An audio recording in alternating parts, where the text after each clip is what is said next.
Hello mga ka-Line Story! Welcome back sa ating channel.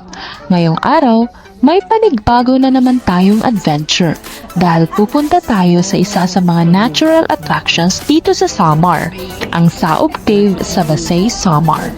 Ang cave na ito ay kilala sa napakagandang rock formations at natural na ganda ng kalikasan sa paligid. Perfect ito para sa mga mahilig sa adventure, natural exploration, at syempre sa mga gustong makakita ng kakaibang lugar dito sa Pilipinas. Samahan nyo kami sa vlog na ito habang tuklasin natin kung gaano kaganda ang Saob Cave, kung ano ang makikita natin sa loob, at kung sulit na talagang puntahan ang lugar na ito. Kung bago ka lang sa channel na ito, huwag kalimutang mag-like, comment, at subscribe para mas marami pa tayong travel adventures na magawa. At ngayon, simulan na natin ang ating adventure papuntang Saob Cave, Basay, Samar.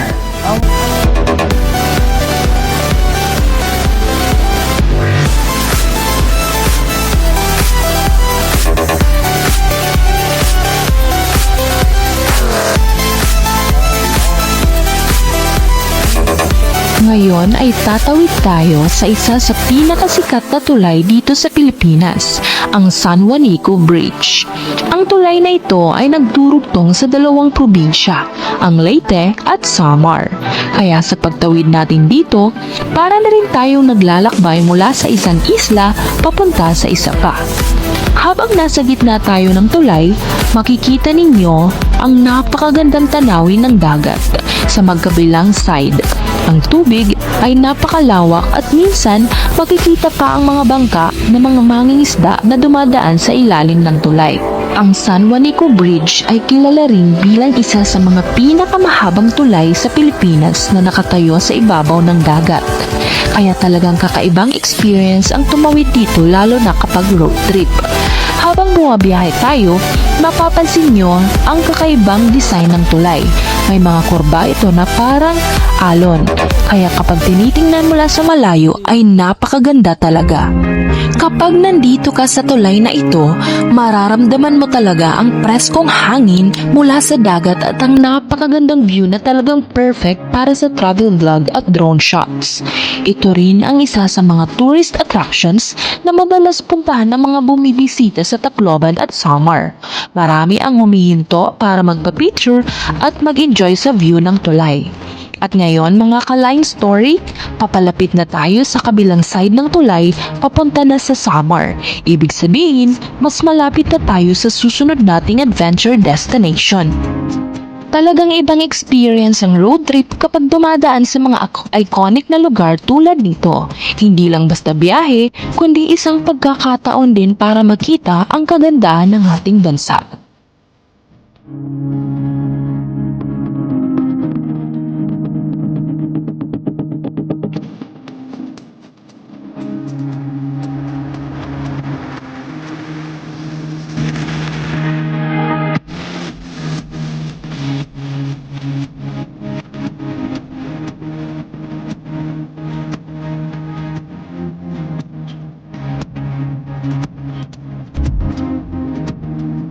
Habang bumabiyahe tayo, mapapansin nyo kung gaano kaganda ang kalikasan dito sa Samar.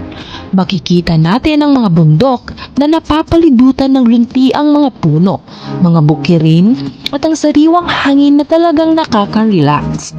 Sa ganitong klaseng biyahe, hindi mo talaga mararamdaman ang pagod dahil bawat liko ng kalsada ay mga bagong tanawin na makikita. Minsan may mga bahay ng mga lokal na nakatayo sa gilid ng kalsada, minsan naman ay malalawak na palayan na napakagandang tingnan lalo na kapag hinahangin. Habang papalapit tayo sa Basay, mas lalo nating makikita ang natural na ganda ng lugar. Kilala ang lugar na ito hindi lamang sa mga caves, kundi pati na rin sa kanilang kultura at mga likhang kamay ng mga lokal tulad ng banig. Kung mahilig kayo sa road trip at nature adventure, siguradong ma-enjoy ninyo ang ganitong klase ng biyahe. Dahil hindi lang ang destination ang mahalaga, kundi pati na rin ang mga karanasan at tanawin na nakikita natin habang papunta roon. Habang nagmamaneho tayo sa kalsadang ito, mapapansin ninyo ang mga bundok sa malayo at makakapal na kagubatan na para bang nagbabantay sa buong lugar. Napaka-peaceful ng atmosphere dito, parang malayo sa ingay ng lungsod. Ito ang isa sa mga dahilan kung bakit napakasarap mag-travel dito sa Samar. Hindi lang adventure ang makukuha mo, kundi pati na rin ang pagkakataon na ma-appreciate ang kagandahan ng kalikasan ng Pilipinas. Kaya kung balang araw ay magplaplano kayo bumisita dito sa Samar, siguradong hindi kayo magsisisi dahil napakaraming lugar na pwedeng tuklasin. Pero hindi pa dito nagtatapos ang ating biyahe dahil papunta pa lamang tayo sa ating destination, ang Saob Cave sa Basay, Samar.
Pansin niyo ba ang ilog na iyan?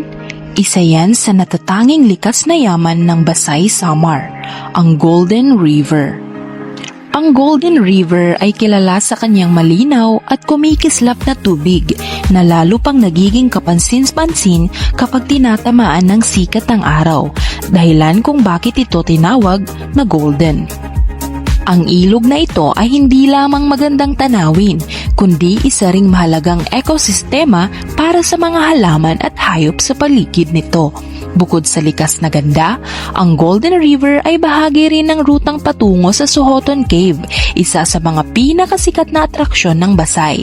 Maraming bisita ang dumarating dito upang makaranas ng nakatahimikan at magpahinga at masilayan ang kagandahan ng kalikasan.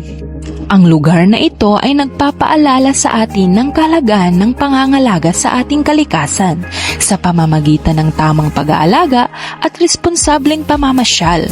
Makasisiguro tayong mananatili ang Golden River bilang isang biyayang maipagmamalaki ng susunod pang henerasyon. Sa kabuuan, ang Golden River ay hindi lamang isang destinasyon para sa turismo, kundi isang mahalagang yaman na sumasailalim sa kagandahan ng kayamanan ng Basay, Samar.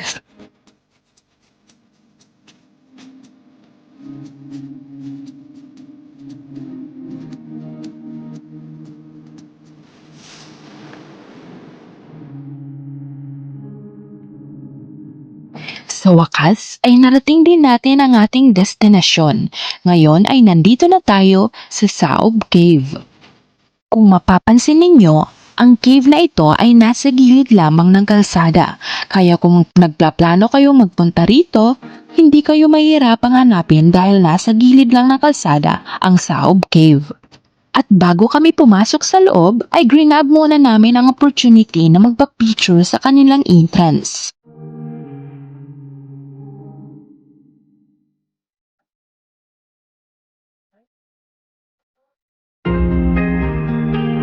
At narito na nga kami sa loob ng Saob Cave. Kapansin-pansin agad ang mga napakagandang produkto na gawa ng mga tao dito sa Basay, Samar. Pero bago ang lahat, kailangan muna nating mag-logbook at magbayad ng entrance fee na 20 pesos. Nakakamangha dahil totoo nga na napakaraming turista ang dumadayo sa cave na ito. Siguro dahil na rin sa napakagandang produkto na gawa ng mga tao rito.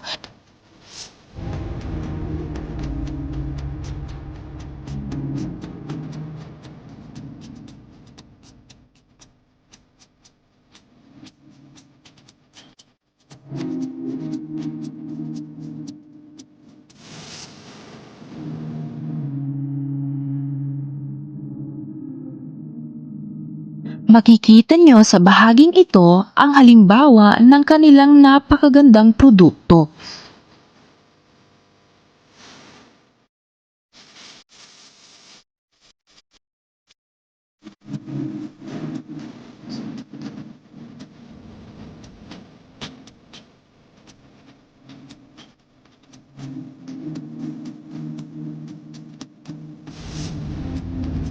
At narito na nga ang isa sa mga natatanging tradisyon ng Basay, ang paghahabi ng banig ng mga taga Saob Cave. Ang paghahabi ng banig ay isang mahalagang bahagi ng kultura at pamana ng Basay. Ang mga banig ay karaniwang inahabi mula sa mga lokal na materyales tulad ng tikog at iba pang mga halamang matibay at madaling hubugin.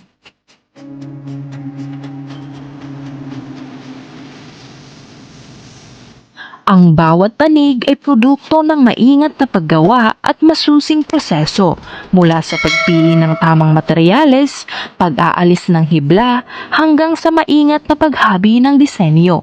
Hindi lamang ito simpleng gamit sa bahay, ito ay simbolo ng sining, pasensya at kultura ng mga taga Saob Cave. Bukod sa pagiging praktikal, ang mga banig na hinahabi dito ay may natatanging disenyo at kulay na sumasailalim sa identidad at tradisyon ng komunidad.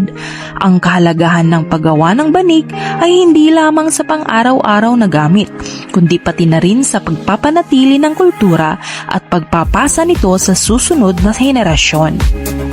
At sinubukan ko na ngang maghabi ng banig. Nalaman ko na hindi pala ito madali dahil masakit sa likod at nakakangalay sa paa. Ngayon ay hindi na ako magtataka kung bakit mahal na ibinebenta ang banig dahil pala hindi ito madaling gawin. Kailangan ng sipag, tiyaga at napakahabang pasensya bago ka makagawa ng isang buong banig. Ang tradisyon ng paghahabi ng banig sa Saob Cave ay patunay ng mayaman na pamana at malikhaing kakayahan ng mga taga-Basay. Isa itong halimbawa kung paano pinapahalagahan ng lokal na komunidad ang kanilang kultura at likas na yaman. Sa kabuuan, ang paghahabi ng banig ay hindi lamang sining at kultura, kundi isang pamana na dapat ingatan at ipagmalaki. Kung kayo ay bibili ng mga produktong gawa sa banig mula sa Saob Cave, may ilang bagay lang po tayong dapat tandaan. Ang bawat banig ay hinahabi ng mga lokal na artisano ng may buong sipag, tiyaga at pasensya. Ang proseso ng paghahabi ay hindi madali, mula sa pagpili ng materyales, pag-aalis ng hibla, hanggang sa maingat na paglikha ng disenyo. Dahil dito, kung may balak kayong bumili, mainam na pumunta mismo sa kanila o makipag-ugnayan ng maayos sa pamamagitan ng personal na pagbisita. Kung kayo ay bibili, hanggat maaari ay wag na sanang tumawad pa. Sa pamamagitan ng ganitong paraan, na ipapakita natin ang respeto sa kanilang sining at kultura at nakakatulong tayo na mapanatili ang tradisyon ng paghahabi sa komunidad. Sa simpleng pag-unawa at pasensya, makakakuha tayo ng produktong may kalidad at sabay nating pinapahalagahan ang kahusayan na tradisyon ng mga taga Saob Cave, Basay, Samar. At eto na nga si Kuya Joel, ang aming tour guide. Ipinapakita niya sa amin ang itaas ng cave. Meron itong butas. Nakakamangha, pero at the same time, nakakatakot.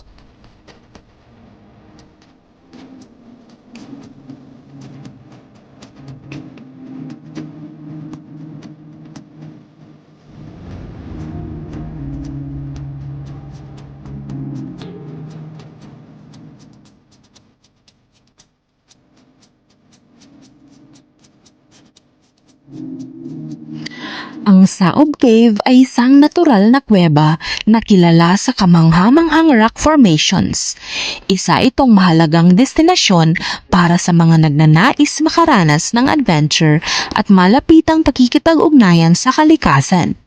Ang cave na ito ay bahagi ng mayamang ekosistemang matatagpuan sa Basay, kung saan makikita ang mga kakaibang flora at fauna. Bukod sa kagandahan nito, ang Saob Cave ay nagpapaalala sa atin ng kahalagahan ng pangangalaga sa ating kalikasan at ang responsableng pamamasyal sa mga likas na yaman. Ngayon ay pinapakita ni Kuya Joel sa amin ang iba't ibang rock formations ng Saob Cave at meron din silang wishing well. Sabi ni Kuya Joel, marami daw ditong naguhulog ng coins, umaasa, nagdarasal na matutupad ang kanilang mga pangarap. Ang tubig raw sa wishing well ay konektado sa dagat.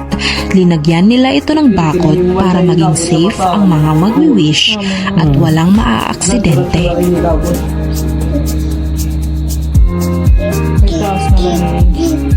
Hindi lang pala sila, papatakot lang. Ano to? Yes, da. Oh, may isdad nila. Tilapia. Ah, tilapia. Yan,